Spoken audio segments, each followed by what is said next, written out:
I flush a toilet in the other room, and this is what it does. But if you notice, it's full. The water level is here. Like it's going into the tank. It's literally, it can't fill up anymore. And so the water's spurting out here. This arm thing, it can't even go any higher. It's like as high as it can possibly go. If I push it down, then the actual water thing comes on. And then when I turn this off, it's still leaking through. And that's a lot of water. And that's with the water off. I think the pressure messed up the seal or something, I don't know.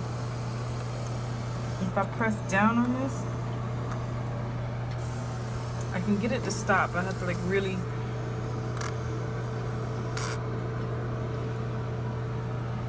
press down, and then that one will stop.